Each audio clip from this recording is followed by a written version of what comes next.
It seems like everybody's tired like I am.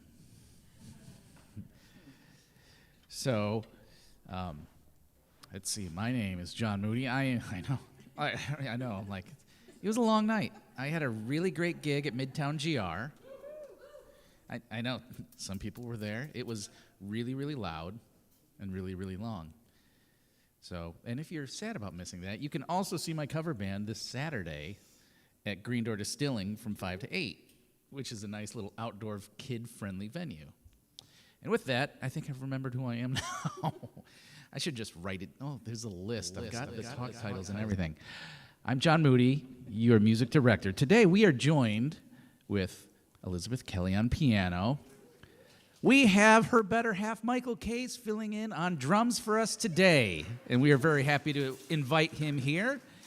We have Barb Gulati on song leading, and Elizabeth Kelly will be doing the special music for us as well. So if you are able, please stand, and we will get our congregational songs rolling.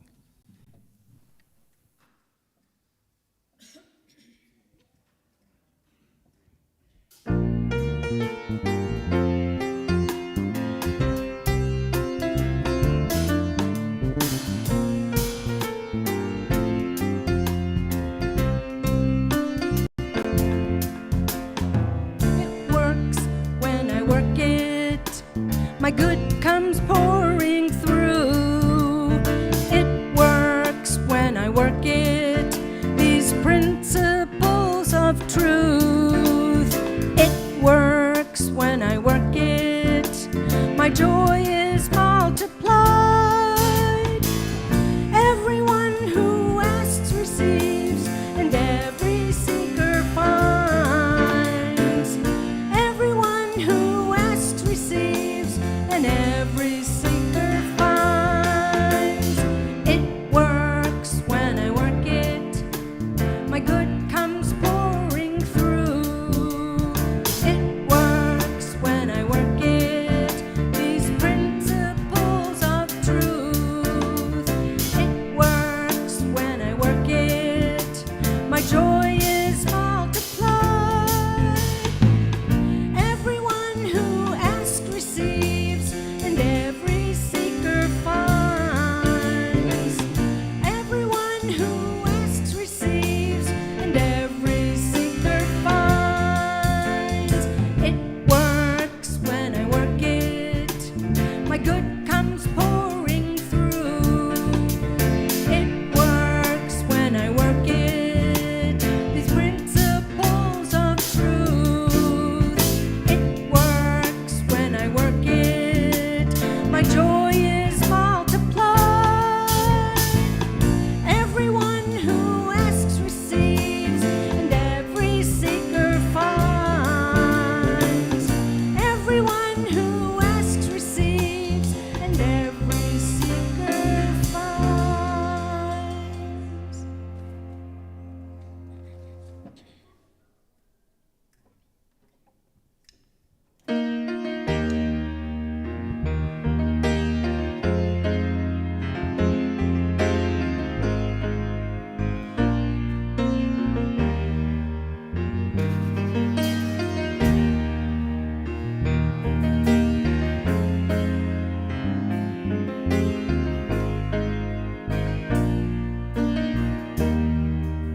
morning, Unity of Kalamazoo. I am grateful to be with you today. Beth Odekirk on platform, getting us started.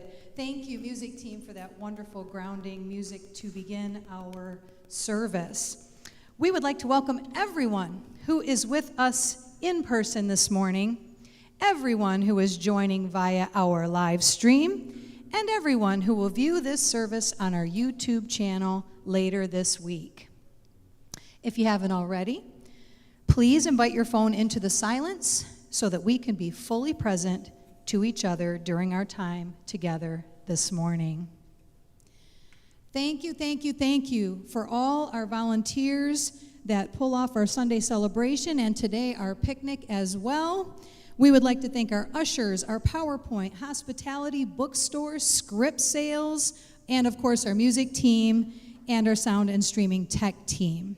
We couldn't do any of this without you, and we greatly appreciate the expertise and energy you bring to each and every service. We would also like to welcome first-time attendees.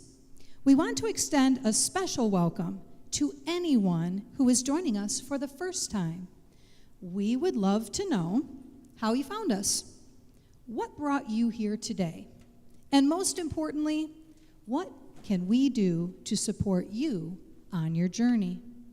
If you are willing to do so and to share that with us, you will find a card like this one in the pew pocket in front of you. Please fill that in and give it to one of our ushers as you leave. All right, announcements for today. A lot of important things. First off, we have one of our fan favorites joining us and doing our talk today. Mr. Bob Weir will be taking a deep dive into diversity, equity, and inclusion, which in my view is an incredibly timely topic. Also, as I previously mentioned, after service, we have our congregational picnic. It will be at the Oshtemo Township Park after service, loosely between 12 and 4 o'clock. Make sure that you bring a dish to pass, your own beverages, own table service, possibly an extra lawn chair, and of course, we always do this at Unity Kalamazoo, our joyful spirit. That will just come along every time. So, Oshtemo Township Park after service, come and enjoy some fellowship together. The office will be closed the week of August the 18th, so be aware of that. And then, in probably one of the biggest breaking news moments, we have a ministerial candidate coming in and would love you to please mark out the weekend of, yes? Are you okay? Okay. A ministerial candidate coming in, Reverend John McLean, on August the 23rd and the 24th. He will be doing a workshop on Saturday, the 23rd at 10 a.m., and I believe that's 10 to 11:30, and then followed by a question-answer session. And then he will also come again on Sunday to do our service with us and follow that up with a little question-answer time. So, Mr. President, you had an additional add-on to that. So our own Jill Dunham, technological wizard, created a QR code that will take you to information about this, including his biography. And here's that QR code sheet. There's also a copy of it on the counter out there in the lobby. So you can help yourself. And the value of that is that you can share that digitally with friends via text or probably email, but maybe there's somebody in your life that hasn't been here in a while, and if they knew, they might show up and check them out and see what's good about it. Okay? Thank you. Awesome. Miss Sanborn. Just one quick thing. I noticed that he has a Facebook page, and it's quite interesting. He's done a lot of interesting things. Makes him feel a little bit more not so serious like his picture. So if you look up John M. McLean, you'll find his Facebook page. So. Nice, awesome. And all the announcements that I'll be hustling through have a hard copy handout out on the counter in just outside the sanctuary. So any of this that you want a little bit more information on or the ability to put it on your fridge, grab it on your way after service. So then on August the 28th, a new discussion group will be starting on Thursdays from 10 to 11:30 with Jack Woltman. They will be discussing The Power of Now by Eckhart Tolle. So that'll require a little sign up, and there's a little suggestion for a love offering with that, again, Thursdays from 10 to 11:30. After that, we can also look forward to the ability to dive a little deeper into our own meditative practices with Reverend Brett Kuhn. He will be hosting a workshop on September the 7th from 11:30 to 1:30, and there will be a love offering suggestion there too, so pick up any of that information, again, outside in the lobby. He's great at guiding us to deeper skills and meditation practices. Then we have another ability to grow with Marvinetta Penn Woodley, who will be hosting a workshop in 2 parts, 2 sessions on our story reimagined. So diving into how our childhood can inform our adulthood, maybe in ways that are not as positive or healthy as we would like. So kind of rewriting that story through a lens of joy. And so a couple dates there on Wednesday the 17th and Saturday the 20th. Again, signing up, $15 a person. So lots and lots of opportunity to grow and dive deeper into our spiritual practice here at Unity of Kalamazoo. Let's now ground ourselves in our mission, vision, and core values. Together, as an all-inclusive community, we awaken to spirit, grow into our souls, and build a better world. Our vision? We celebrate a world of ever-awakening consciousness, abundance, peace, and love for all. And our core values? Love, authenticity, stewardship, oneness, playfulness. We also have an acknowledgement for our land and labor acknowledgement statement about the use of this land prior to our being here, and we will speak that together. Our spiritual community acknowledges Black, Indigenous, and people of color whose lands and labor were forcibly taken. We pledge to promote understanding, equity, justice, and inclusivity. And it is our practice to also recognize the next generation within our sanctuary and out into the community with our children's blessing. Together, as you go your way, know that you are loved, special, and important to us.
As is our custom, we follow the meditation song with a reading from the daily word from the Unity congregation.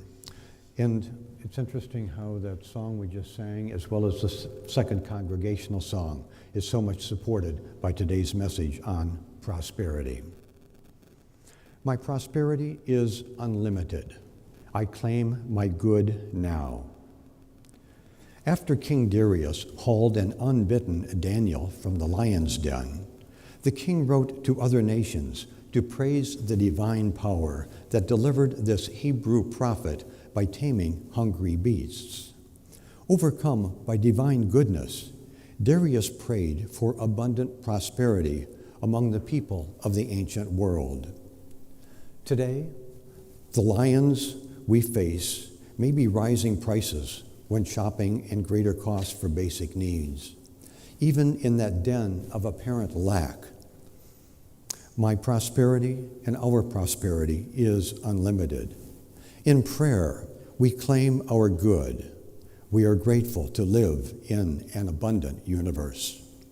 We pray that cooperative interaction with others who are seeking their own prosperity brings an end to poverty and establishes world peace. We claim prosperity for ourselves and all others. And this daily word is founded from a passage from the book of Daniel, 6:25. Then King Darius wrote to all peoples and nations of every language throughout the whole world. He wrote, "May you have abundant prosperity." With that in mind, let's get ready for our meditation time. Please just settle into your seats however you feel comfortable. Feet on the floor as you wish. Settle into your seat. Feel your awareness here in this room. Feel the connection that your body has with the pew on which you are seating, the floor underneath your feet, as well as your connection with all the people around you. For we are all abundantly part of the one beautiful, divine, holy universe. As you feel your connection within yourself, feel your connection with God, with that divine, holy universe. Feel that you are a part of all that is. You have an inclusive connectivity with all who are in this world and beyond. You have a universal connectivity with all souls, those who are in incarnate form at this time, and those who are in heaven, in that space between incarnations. We truly are all connected together. Feel that. Feel that in the energy around you. Feel it in the energy that emanates from your body and your soul. Feel that connectivity in the energy that comes to you from those who are sitting around you. Feel that energy coming to you from the connectivity you have with your family, others who may not be here in the sanctuary this morning, but others with whom you have some kind of divine connection. In fact, we truly do have a divine connection with all creatures, whether we are aware of that or not. So in this meditative state, let's take a moment to pause in silence and just feel that connectivity with all who are.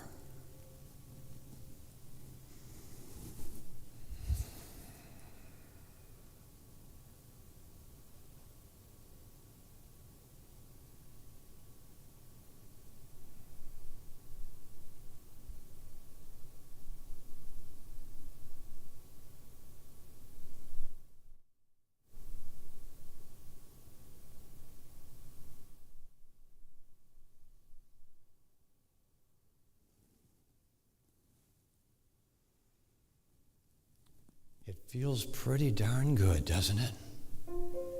To know that we are all part of all of humanity, and we are all part of God's divine unity.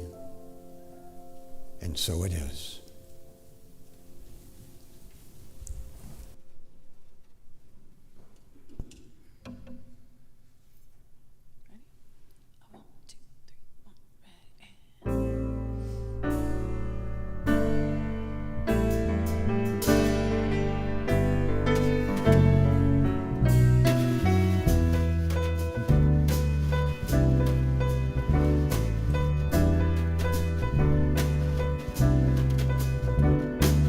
Raindrops on roses and whiskers on kittens, bright copper kettles and warm woolen mittens, brown paper packages tied up with strings.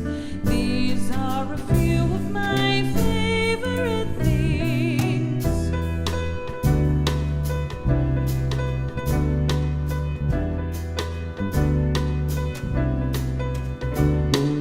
Cream-colored ponies and crisp apple strudels, doorbells and sleigh bells and schnitzel with noodles, wild geese that fly with the moon on their wings. These are a few of my favorite things. Girls in white dresses with blue satin sashes, snowflakes that stay on my nose and eyelashes, silver white winters that melt into spring. These are a few of my favorite things. When the dog bites, when the bee stings, when I'm feeling sad, I simply remember my favorite things, and then I don't feel so bad. I don't feel so bad. Raindrops on roses and whiskers on kittens, bright copper kettles and warm woolen mittens, brown paper packages tied up with strings. These are a few of my favorite things.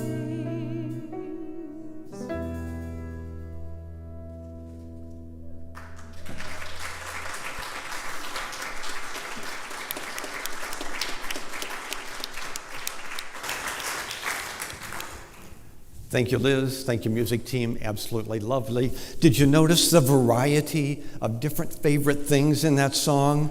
We chose that song. This team chose that song just because we wanted to express a little diversity to you to go along with the topic for today, which is diversity, equity, and inclusion.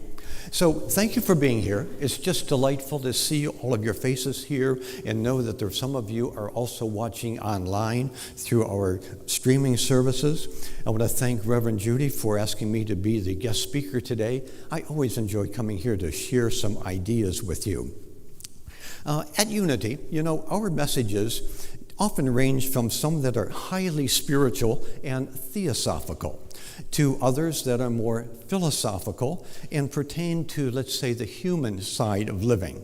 Some messages focus on the wisdom and the teachings of Unity founders Charles and Merle Fillmore, and some have a foundation in the Christian tradition, and some draw knowledge from other faith traditions such as Islam, Judaism, and Buddhism. So my talk today is a little more on the philosophical side, about the human aspects of living. Yet there's definitely a spiritual aspect to what you will hear today. For it is true that we are all spiritual beings having a human experience. That's why part of our mission statement here at Unity says, we grow into our souls and build a better world. We could also invert that to say, as we build a better world, we grow into our souls. There's a balance there. There's an equity there. As we improve the lives of ourselves as human beings, we also improve the lives of other human beings around us. and we elevate our spirituality. So with that in mind, I invite you to take a deep dive with me into this world of diversity, equity, and inclusion. And we're also going to take a look at sameness, just to put a little contrast into this. Now, as Beth was saying, this is a topical topic, especially in the world of politics and economics and business, but we're not going to talk about those too much. I mean, a little bit, but not so much. Rather, I want to focus on diversity, equity, and inclusion as it appears in nature, in the arts, in our mathematics, in our own human body, as well as our spiritual side and how we connect here at Unity Church. So the key point I want to make out is that diversity, equity, and inclusion is all around us. To exclude it from the political world just doesn't make sense. Oh, I just made a political comment. I said I wasn't going to do that. Okay. But inclusion is everywhere. It truly is everywhere. The key point is that to deny DEI is to defy the divine that's in all of us, and we truly are better together. So, what are these words that we call diversity, equity, and inclusion? Well, diversity is being composed of different elements and qualities. And you see on the screen there, I've got some different geometric shapes just to put a little variety, a diversity into your outline. And each one has a different color, and each one has a different word which is synonymous with diversity. Equity is fairness or justice in the way people are treated. You know, a balance, you're keeping things fair. And again, there's some synonyms there. Now, a couple of hundred years ago, equity also came into the world of finance, as to have equity in your business, equity in your home, and so on. We're not going to talk about that aspect today. We're talking about human relations, equity in the form of human relations. Inclusion is the state of being part of the whole, one with all people and all creation, which is just as God intends. Now, if you're having a little challenge remembering those definitions, here's a much easier way to remember. It comes from diversity advocate Myrna Myers, who says, diversity is being invited to the party, but inclusion is being asked to dance. Easy image. Okay, and then we have, well, what do we have here? Well, or that? Gee. That is a slide. The projector is working. It's a black slide. What I'm trying to demonstrate here is something called sameness. But isn't it interesting that in order to really show sameness, I need a second color. I need a little contrast. I need a little diversity there to talk about sameness. Now, some people say, wouldn't it be simpler if everyone were the same? And there's some validity to that. I mean, birds of a feather flock together. And people come together with the same ideology, maybe the same political feelings, they might move into the same neighborhoods because of their ancestry or their ethnicity or because of the language that they speak. So there's some value to that. And people say, wouldn't there be no conflict if everybody thought the same? Well, yes, that is true. But what would that be like? In literature, we say if there's no conflict, there's no story. You need the protagonist and you need the antagonist. You need those diverse points of view in order to have a story. Otherwise, it's just boring. There is no story to it. In fitness, people talk about no pain, no gain. Yes, it takes muscle to lift that barbell over your head. But as you are lifting the barbell over your head, you are also strengthening that muscle.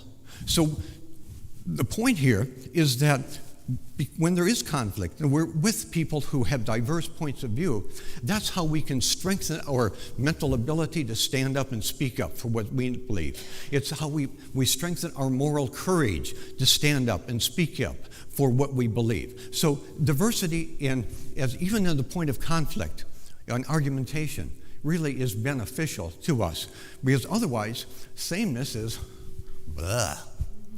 I mean, it's nothing. It's boring. It's dull. It's too much. I mean, I would not want to live in a world where everybody thought exactly like me. I'm sorry, man, I like what I think, but I want all of you to be there too. So we have diversity in thought. Let's take a look at the arts. Consider the movie Star Wars. Now, the most common character in the movie Star Wars are the stormtroopers. They all look the same, they carry the same kind of weapon, they march the same. What if the Star Wars movie had no other characters other than stormtroopers? There'd be no story. We need R2-D2 and C-3PO. And even between those two, there's this beautiful diversity. I mean, R2-D2, he's determined, and he rolls off to do something. And C-3PO's like, well, wait a minute, maybe we should think about that. You know, they're different characters. And it comes out so nicely in Star Wars. In George Orwell's dystopian novel, 1984, sameness is so prevalent. Everybody dresses the same, thinks the same, talks the same, and they salute the same, and it's too much sameness. So what happens, and Orwell brings this out so nicely, the problem with sameness, and this is the danger of sameness, is that it leads to something that Orwell called doublethink. And he defined doublethink as the act of simultaneously accepting two mutually contradictory beliefs as both being correct. And Big Brother taught the people in 1984 that war is peace, that freedom is slavery, that ignorance is strength. Okay, I got to get into the political realm a little bit more here. In my lifetime, there have been presidents of both countries, both political parties, who have said, we're bombing that country in the form of peace, in the name of peace. In other words, war is peace. Look at the burning and the banning of books. That goes along with the idea that ignorance is strength. And as we might apply it to diversity, equity, and inclusion, doublethink would say, diversity is sameness, equity is unfair, and inclusion is segregation. Diversity, equity, and inclusion is bad. Okay, enough of that black and white stuff. Let's get colorful. Let's talk about how diversity appears in nature and elsewhere.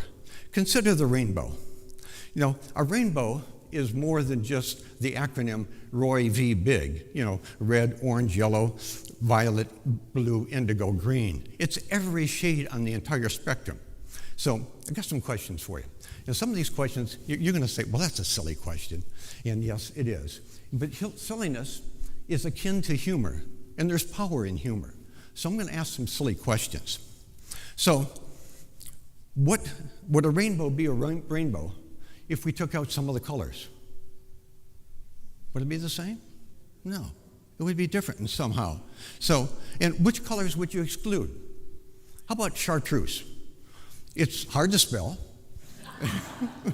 It's a funny color, but wait a minute. The workers along highways, they wear chartreuse vests for safety reasons, so maybe we better keep chartreuse. How about if we get rid of red? It's a short word, it's easy to get rid of, but you know, red is popular in lipstick and automobiles and fire engines, so maybe we better, what color would we get rid of? None, right? And if you did have the power to get rid of colors, who would make the decision as to what colors would be? What colors would you delete from the box of crayons? And what if somebody said, well, all colors have to be the same? And so what if we had colored the lines and colored the pictures and it was all just same, boring? What tree species would you exclude from the forest? The high-story trees or the understory? Which one don't we need? What species would you exclude from the prairie? What aquatic species would you exclude from the ocean? Or what part of the food chain would you exclude? Well, yes, there are extinctions, and we know that's been happening, and it is happening. But let's consider about what would happen if, let's say, excuse me, let's say the lower level of fish become extinct. What about the imbalance that would occur then? Well, there would be an overgrowth of all of the species on which those fish survive. And likewise, there would be an insufficient amount of energy and nutrition for the species that are above that level of the fish. But people say, don't the biggies have an advantage? I mean, look what the eagle can do. It can fly, it's got great vision, it can dive into the water to grab the fish. And humans, we have all of this great technology that enables us to fish and hunt in a very effective way. But, nature has a way of making things equitable, because nature says that, well, okay, mankind is also prey to big animals, rabid dogs, to little flying insects, creepy crawlers that can come along in the night and bite us. Look what the microscopic COVID-19 virus did to the human population just 2 or 3 years ago. So there's a balance in nature, in equity in nature that just comes along automatically. And it shows up in the evolution of different species. Those animals that are made to hunt have their eyes in front where they can look far ahead to see where the prey is. And the animals that are the prey, they have their eyes on the side because they're made to hide. And they have this peripheral vision that enables them to see when a predator is coming up easily behind them. Switching gears a little bit, what instruments would you exclude from an orchestra? I mean, yes, there are some symphonies that don't have as much percussion as others, but can you imagine Stars and Stripes Forever without the piccolos and the snare drums? It just wouldn't be the same, would it? What would we exclude? Or what instruments would we exclude from world music? I mean, we use bagpipes for ceremonial purposes. I've been in a sound healing ceremony one time where somebody put the end of a didgeridoo right on my chest for about 30 seconds and played that instrument. It was an awesome experience. I want the didgeridoos to be part of our musical repertoire.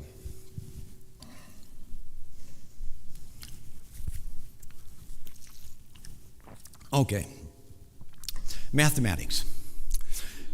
About 100 years or 900 years before the birth of Christ, the number system that was in vogue was the Roman numerals. And it's a really pretty cool, innovative system in that you had these 7 letters that each represented a certain quantity. And you could string these together, like in this case, 1889, the year of the Fillmore started Unity, where the M equals 1,000, 800 is represented by DCCC, 80 is represented by LXXX, and 9 by IX, with the 1 being 1 subtracted from the 10. Pretty cool.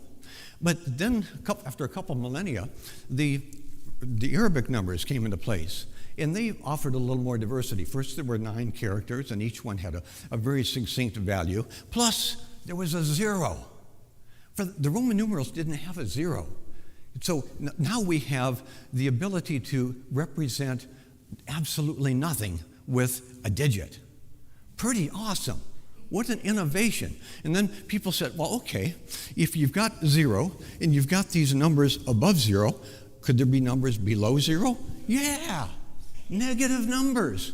Pretty darn cool. And then what about numbers between numbers? Fractions, woo!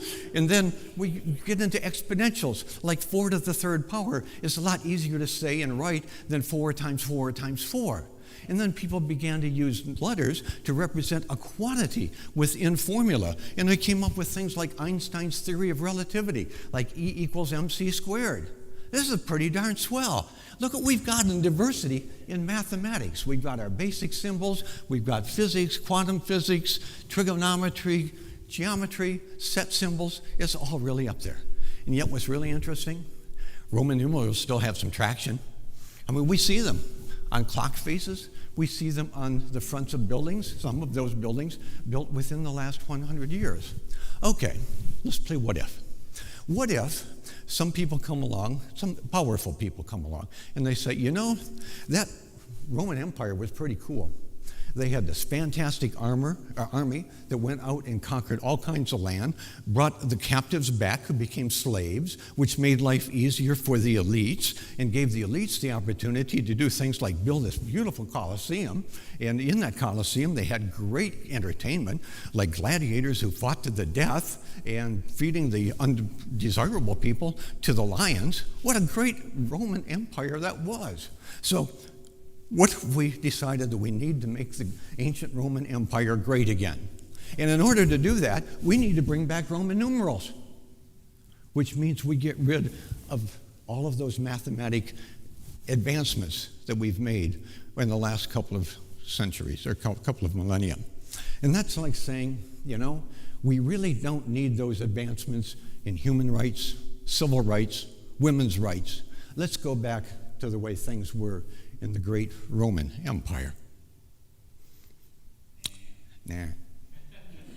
Thanks, Rodney. Nah, let's not do that. Okay, let's look at diversity, equity, and inclusion in the human body. And again, another silly question. Which human body type or hair color or eye color would you delete, or exclude from our society, from our human community? Skin shade. It's the factor of melanin, which is a pigment that identifies or determines the shade of a person's skin and hair and the color of their iris in their eye. And again, diversity, equity, and inclusion appears here. Everyone has melanin. And yet, some people have less melanin, which produces lighter skin, and some people have more melanin, which produces darker skin. And it's all based on genetics, and especially exposure to sun. In fact, it's been determined that if you take a group of people from the equator area, where there's a lot of sunlight year-round, and you put that group of people into the northern climates, like close to the North Pole in Scandinavia, within 25 generations, 100 generations or 2,500 years, those dark-skinned people, the progeny of those dark-skinned people would be pale, just like the Norwegian people are, the Scandinavian people are now. It's a matter of sun exposure, and it really has nothing to do with some people being better or inferior to others. What part of the diverse human body or the human brain would you eliminate or exclude? And yes, we do know that there are amputations that do occur, and there are surgeries that remove certain organs. But when that happens, life changes. There's a certain lack of mobility, perhaps, or a change in mobility. We need, the healthiest form is the full body and the full thinking brain. Consider personality profiles. The Myers-Briggs people say, we have introverts and we have extroverts. We have thinkers and people who are feeling with their heart. We have people who are sensitive and they make decisions based on what they see and hear and feel, and others who are more intuitive. And then we have those who make decisions based on the judgment and those who make decisions based on perceptions. In the Enneagram, we have 9 different profiles there. The reformer, the helper, the achiever, the individualist, the investigator, the loyalist, the enthusiast, the challenger, and the peacemaker. And a good team is made up of all of those different personality types. But what if, again, if you had the power and you're on this team, which personality type would you choose to exclude from your team? Would you say, oh no, we don't need reformers, everything is just fine the way it is. We don't need anybody who challenges the system or challenges the leader. We don't want those kind of people on our team. And when that happens, things stagnate. You get slow down. In fact, in the Course in Miracles it says, inclusion is total. Inclusion is total. And when that occurs, creation is without limit. We need all of those personality types on our teams in order to move forward. But as long as we're talking about an exclusion, these are a list of some of the people who were excluded or sent out of Germany, Nazi Germany in the 1930s. They either left of their own volition because of the plight of people who were they like over there, like the Jews, or they just they were deported from the country. I mean, consider people like Thomas Mann, the Nobel Prize in Literature, Bertolt Brecht, an author whose books were burned and banned in Germany. Billy Wilder came to Hollywood and became a famous film producer and scriptwriter. There were the physicists, Albert Einstein and Max Born, the philosopher Karl Popper.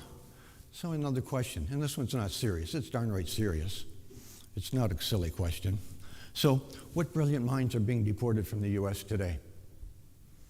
Just because of the color of somebody's skin, or where their parents were born, or the language they speak, or the way they dress.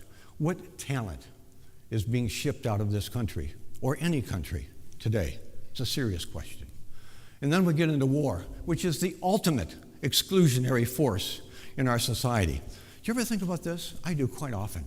Consider what talent is lost, especially when a young person dies in war, whether that young person be a military personnel or an innocent citizen.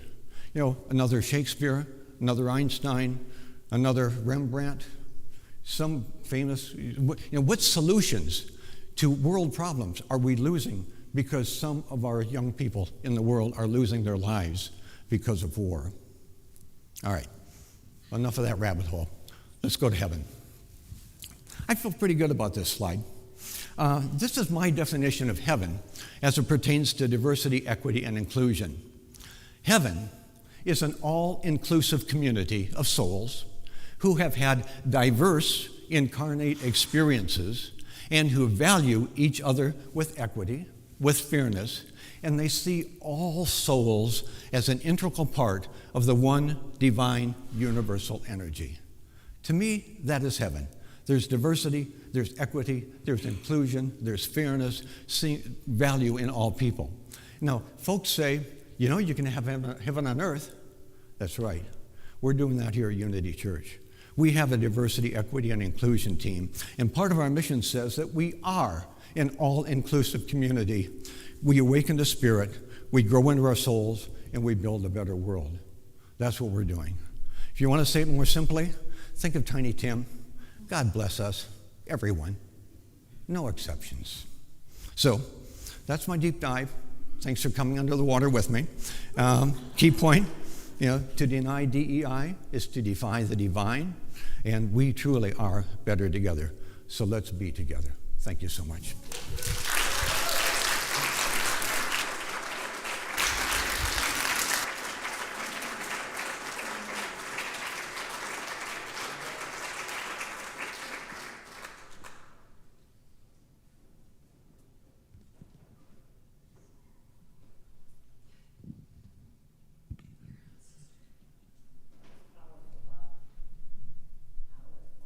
Thank you, Bob. Hi, my name is Barb Galati. I'm a member of your board, and if you would please join me in our monthly board affirmation. Centered in divine wisdom, we discern our next steps. And as we prepare for our tithes and love offerings, please join me in our offertory blessing. Divine love, through me, blesses and multiplies all that I am, all that I have, all that I give, and all that I receive.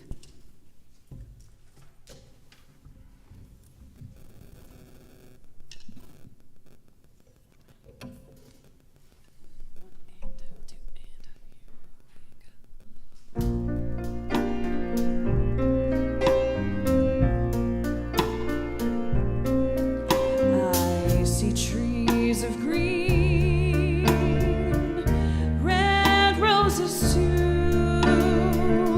I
And as the ushers come forward, we're going to take that awesome positive vibe about our wonderful world and these love offerings and let us pray.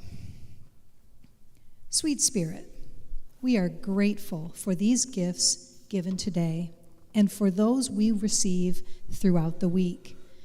Inspire us to use them wisely to strengthen and support our mission and vision and the work we share with our community partners.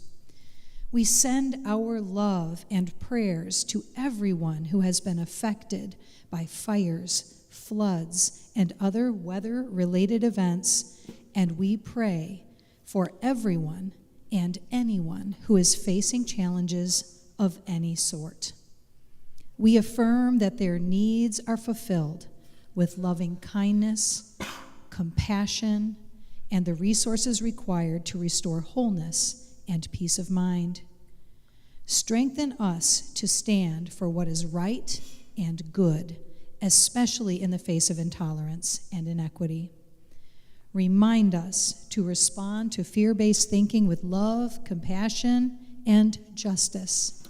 We affirm that divine order is always present because we are enough and there is enough. Amen. And now we have our search team affirmation. I'm also a member of the search team who's been doing some work to bring a candidate to you next Sunday. And I want to lead you in the search team affirmation. But I want to point out something about the headline. It says a search team affirmation. Well, you have been praying for the work of the search team for the last several weeks. What I'm pointing out now, because there's a candidate coming here next Sunday, as you say that prayer, this affirmation today, know that you're also praying for yourself, because you are going to be participating in the selection of that candidate or some other candidate in the future. You are also part of the process. So we're all praying for all of us as a congregation. We claim divine wisdom to guide us through the process of our minister search. We are grateful that the right minister is employed at the right time and in divine order. We're up here. I just wanted to say, Bob, thanks again for all of the time and effort you put into your talk today, because it was a whole different vantage point to discuss that topic, and it was just fabulous. So thank you. One more time for him.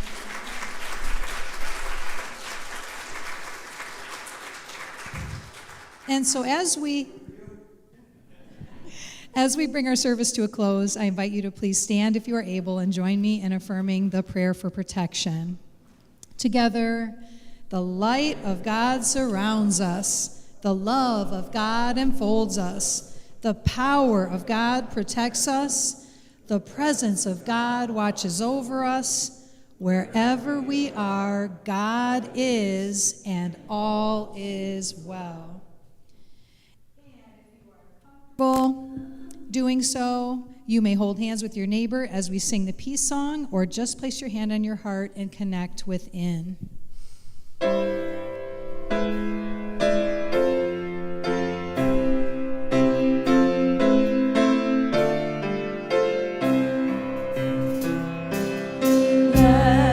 Let there be peace on earth, and let it be